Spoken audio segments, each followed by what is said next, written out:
हे YouTube it's me डाकुल र आज चाहिँ हामी सी प्रोग्राममा कमेन्टहरू कसरी प्रयोग गरिन्छ त भनेर बुझ्नेछौँ।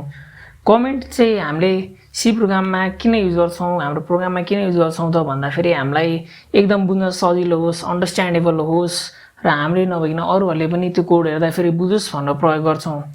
र सी कम्पाइलरले चाहिँ हाम्रो त्यो लेखेको कमेन्ट चाहिँ टोटली इग्नोर गरिदिनेछ। र अब कसरी लेखिन्छ त हामी सुरु गरौँ है त। र फर्स्टमा म यहाँ एउटा प्रोग्राम लेख्छु and wait र म प्रिन्ट फंक्सन युज गर्छु।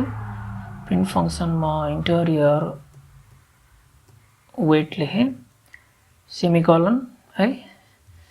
र म यहाँ अब कमेन्ट लेख्नलाई चाहिँ दुईटा फरवर्ड स्ल्यास प्रयोग गर्छु म फर्स्टमा। र म लेखेँ to take weight input from user र म यहाँ स्क्यानएफ फंक्सन युज गर्छु। स्क्यानएफ र हाम्रो इन्टको लागि के थियो त भन्दा फर्मेट स्पेसिफायर %d थियो र वेट %वेट सेमिकोलन र printf weight equals to %d र मैले वेटको एड्रेस दिएँ यसलाई। र हाम्रो अहिले सिंगल लाइन कमेन्ट प्रयोग गर्दाखेरि चाहिँ हामीले भनिहाल्यौँ दुईटा forward slash double forward slash प्रयोग गर्छौँ। र कोड रन गरौँ। इन्टरियर वेट इज 99 वेट इज 99 देख्न सक्छौँ कि हाम्रो यो कमेन्ट प्रयोग गरेको कहीँ पनि देखाएन किनभने त्यो सी कम्पाइलरले इग्नोर गरिदिसक्यो। र अब हामी सिंगल लाइन कमेन्ट कसरी युज गर्न सकिन्छ त त्यो हेरौँ है त।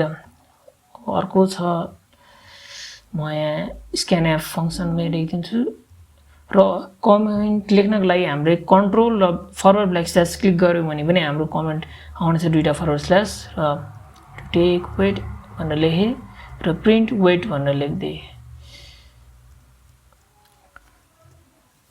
र देख्न सक्छौँ कि हामीले बुझ्यौँ। अब यहाँ स्क्यानएफ %d वेट के भइरहेछ भन्दाखेरि त हामीले स्क्यानएफमा चाहिँ हामीले यो वेट लेख्यो भनेर यहाँ कमेन्ट लेख्यौँ, हामीले पनि बुझ्ने भयो र अरूले हेर्दाखेरि पनि बुझ्ने भयो। र यहाँ चाहिँ हामीले के गरेको त भन्दा प्रिन्ट वेटलाई प्रिन्ट गरेको रहेछौँ भनेर देखायो। हेर्न सक्नुहुनेछ 65 वेट इज 65 कहीँ पनि यो देखाएन किनभने यो कम्पाइलरले इग्नोर गरिदिन्छ। अब अर्को छ मल्टिलाइन कमेन्ट। मल्टिलाइन कमेन्ट चाहिँ कसरी प्रयोग गर्ने त भन्दा हामीले प्रिन्ट एफ हटायौँ र मल्टिलाइन कमेन्ट प्रयोग गर्थे जहाँ पनि गर्नु मिल्छ। तर म चाहिँ यो चाहिँ हामी सकभर फर्स्टमा कोड लेख्नुभन्दा अगाडि नै हामीले प्रयोग गर्थ्यौँ। त्यसको लागि चाहिँ हामीले फरवर्ड स्ल्यास र स्टार देख्न सक्नुहुन्छ। फरवर्ड स्ल्यास र स्टार लेख्ने साथ यसले चाहिँ हाम्रो सबै नै कमेन्ट हो भन्ने ठान्यो, त्यही भएर यहाँ पुरै ग्रिन देखायो तर यो पुरै हाम्रो कमेन्ट होइन। त्यसको लागि म लेख्छु यहाँ program to take weight from user and print it. र म यसलाई क्लोज गर्ने तरिका चाहिँ के छ भने जसरी हामीले स्टार्ट गऱ्यौँ त्यसलाई उल्टो गर्ने। जस्तै अब क्लोज गर्दाखेरि चाहिँ हामीले स्टार अनि फरवर्ड स्ल्यास युज गर्ने। देख्न सक्नुहुनेछ अहिले सबैको कलर चेन्ज भइसकेको छ। यति मात्र कमेन्ट हो भनेर देखायो। र कमेन्ट युज गर्न चाहिँ हामीले एउटा एडिसन हो, त्यो कमेन्ट हामीले युज गर्न पनि सक्छौँ नगर्न पनि सक्छौँ। र कमेन्टको काम भनेको चाहिँ एउटा कोड अन्डरस्ट्यान्डेबल हुने मात्र हो, हामीले हेर्दा या अरूले हेर्दा पनि।